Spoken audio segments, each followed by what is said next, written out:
ito ay rated SPG. Striktong patnubay at gabay ng magulang ang kailangan. Maaaring may masiselang tema, lengguwahe, karahasan, sexual, horror o droga na hindi angkop sa... Sa isang iglap, tila nagkatotoo ang lahat ng mga pinapangarap ng mga sangre. Nahagkan ni Flamara ang kanyang ina na si Perena habang masaya na idinaraos ang kasal ni Nadea at Adamus. Maging si Tera ay muling narinig ang boses ni Mona na tila isang matamis na awit sa kanyang pandinig.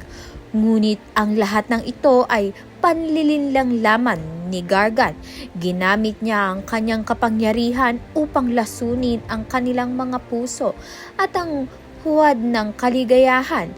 Habang nalulunod sila sa saya, unti-unting sinisira ni Gargan ang kanilang katinuan. Ngayon, kailangang magpakatatag ang mga sangre bago sila tuluyang mawala sa sarili nilang isipan. Kaya naman nga't isang pagsubok na naman ito sa mga sangre kung saan lalabanan nila ang kanilang isip, hindi sa pisikalan. Kaya naman nga't yan at iba pa ang dapat nating pakaabangan. Maraming salamat sa iyong panonood.